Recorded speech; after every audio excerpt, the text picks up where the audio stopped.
The Lord is with you. And also with you. A reading from the Holy Gospel according to John. At the Sea of Tiberias, Jesus appeared to the disciples once again. This is how the appearance took place. Assembled were Simon Peter, Thomas the twin, Nathanael from Cana in Galilee, Zebedee's sons, and 2 other disciples. Simon Peter said to them, "I'm going out to fish."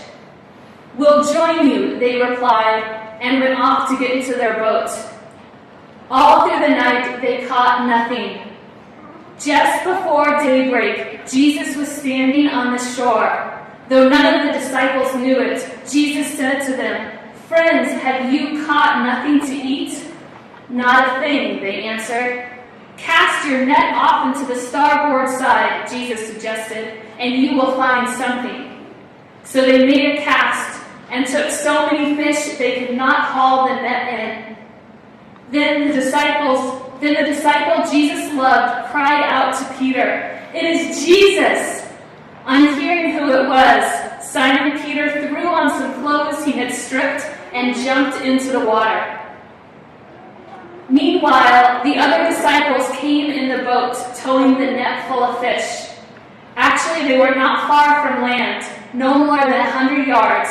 When they landed, they saw a charcoal fire there with fish laid on it and some bread. "Bring some of the fish you just caught," Jesus told them. Simon Peter went aboard and hauled ashore the net loaded with sizable fish, 153 of them. In spite of their great number, the net was not torn. "Come and eat your meal," Jesus told them. Not one of the disciples presumed to inquire, "Who are you?" For they knew who it was. Jesus came over, took the bread, gave it to them, and did the same with the fish. This marked the 3rd time Jesus had appeared to the disciples after being raised from the dead. When they had eaten their meal, Jesus said to Simon Peter, "Simon, son of John, do you love me more than these?" "Yes," Peter said, "you know that I love you." At which Jesus said, "Feed my lambs."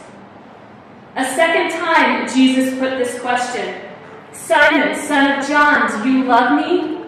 Peter said, "You know that I love you." Jesus replied, "Tend my sheep." A 3rd time, Jesus asked, "Simon, son of John, do you love me?" Peter was hurt because he had asked a 3rd time, "Do you love me?" So he said, "You know everything. You know well that I love you." Jesus told him, "Feed my sheep. I tell you solemnly, when you were younger, you fastened your belt and went about as you pleased.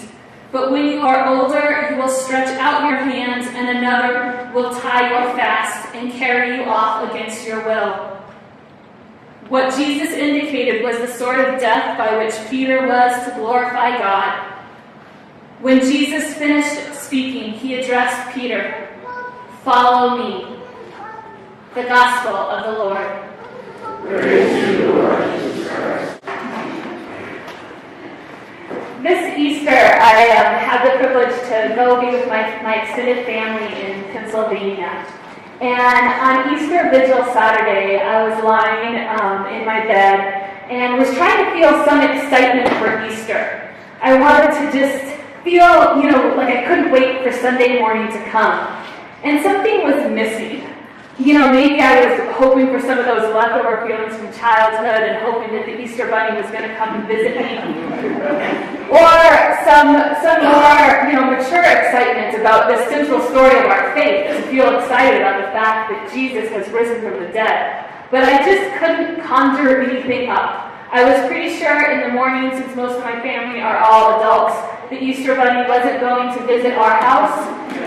And I was fairly certain that when I woke up in the morning, Jesus was not going to be sitting on a beach across from my grandma's house cooking me breakfast on fire. It was just another Saturday night leading into another Sunday morning. And I couldn't get excited about the story of resurrection. So as I lay there and started to drift off into sleep and just kind of think about my day, I started to think about a good friend of mine who I'd been texting throughout the day. We had an estranged relationship, and our relationship was healed, and we are incredibly close friends. And I was just thinking about how thankful I was for this person in my life. And then I started to think about my housemates back here in North Minneapolis, and I was thinking about how our community was, and thinking about all the amazing blessings that have happened in my neighborhood and the people that I've met in the few months that I've lived there. And then I heard my grandma shifting in her room next to me, and I thought about the fact that my grandma was in this house with me, my mom was in this house with me, that on this night, 3 generations of my family could sleep under one roof. And I felt so incredibly blessed. And suddenly, without warning, I started to feel the resurrection. I started to feel my resurrection. Those moments of my own life that are about rising, about new life, and about getting up. During these weeks, we hear all these stories during Easter about Jesus appearing in a locked room at the seashore, walking with disciples to Emmaus. And in the book of Acts, we hear the apostles testifying about Jesus' resurrection. So if someone was to ask us what these stories are about, or what this season is about, we say it's about Jesus' resurrection, which of course it is. But that isn't the whole of the story. These stories are also about the apostles' resurrection, and this whole Easter season is about our own resurrections. For example, in the gospel tonight, at first glance again, we might think it's about Jesus appearing on the seashore. But we've already heard Jesus' resurrection story. We know when that's happened. This story tonight is really about Peter's resurrection. Not long ago, Peter had abandoned Jesus. As Jesus was taken into custody, Peter stood outside the court, and when he was asked if he was with Jesus, 3 times he said no. And as Jesus headed to his crucifixion, Peter headed the other way. And today, when we meet back up with Peter, he and the other disciples have returned to the life they had before they knew Jesus. They had returned to being fishermen. They had walked away from the work that Jesus had begun with them and the way that he had called them 3 years ago when they were in their boats. Essentially, they had all returned to their old lives. And this could have been the end of the story. They could have lived out their lives as fishermen well into their age. But something happened. Resurrection happened. Jesus appears, and he fills their nets with fish. He calls them again, just as he had done 3 years ago, and says, "Come, children, come with me, and I will make you fishers of women and men." And then he goes to the shore, makes them breakfast, sits with Peter, and asks Peter this one question 3 times. Do you love me? This reading is really long, and it's easy one to just space out because it just seems to go on, and also really easy to miss the important details in this story. But there's so much going on, and it could have gone so much differently. Jesus could have returned to the apostles angered and demanding answers. They had left him. They had left the way of life that he had taught them for 3 years about and what he died for. He could have asked them, "What were you thinking? How could you have left? Are you going to apologize for what you did to me?" But he did none of this.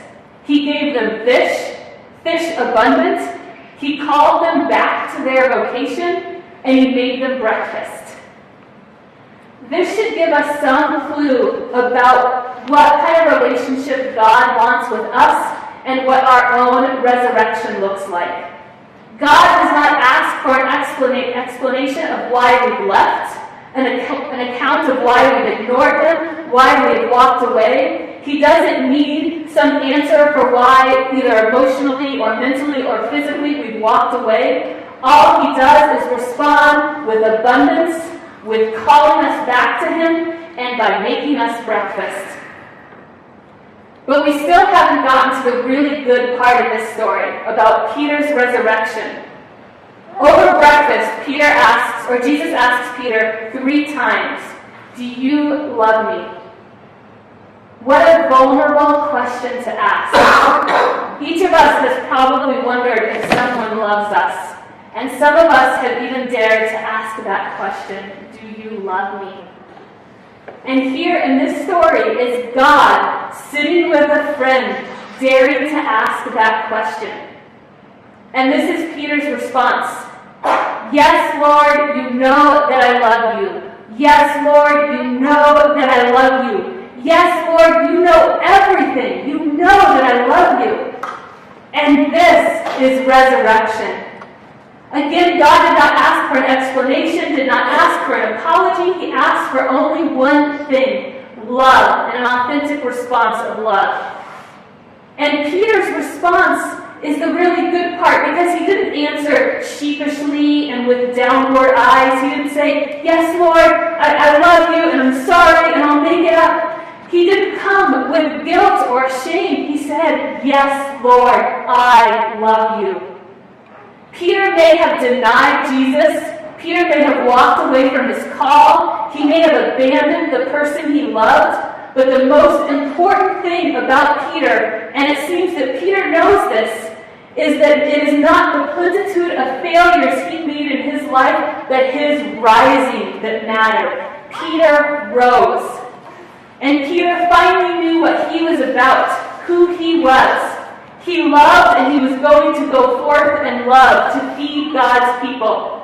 He no longer needed to apologize, to regret, to look with downcast eyes because of his failures.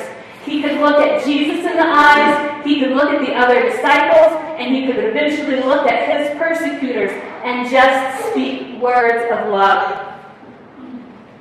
Believing in the resurrection is a central belief of our Christian faith. But it requires much more than just saying that we believe someone rose from the dead 2,000 years ago. It means that we believe in our own resurrection, that we believe in this world's resurrection. It means knowing that we personally and every other person in this world have failed at one point or another in living out our call, that we have abandoned one another, that we have denied to love others, and still that we can confidently, courageously choose to rise, choose to stand up, and choose to love. We can choose to respond to the one and only question that God puts before us. Do you love me? God does not ask for our groveling or our shame or our apologies or our downward cast eyes. Rather, God sits vulnerably beside us and asks just that single question, do you love me? And when we can say yes, when we can confidently stand as ourselves, as complicated, beautiful, holy failures at times, and say, yes, Lord, you know that I love you, then we will truly be testifying to the resurrection. Just as the apostles did, we are called to testify to the resurrection, and this isn't about convincing people to adhere to our belief system. It is about living out that resurrection. It is about testifying to the resurrection in our everyday lives, looking for those healed relationships, for those new opportunities of growth, for those blessings, and living in those and holding them up for the world to see. That is what it means to testify to the resurrection. This evening we're going to gather for dinner tonight. And while we might wish we were at a beach on the shore with Jesus instead of snowy Minnesota, we are gathered together as disciples, just as those first disciples were gathered. And so in celebrating Easter, perhaps tonight we could take a moment to share our resurrection stories, to share just one place where we have seen rising in the world or in our lives recently. This is our resurrection story. Let's live more and more in the moments of our lives that are about rising, that are about new life, and that are about getting up.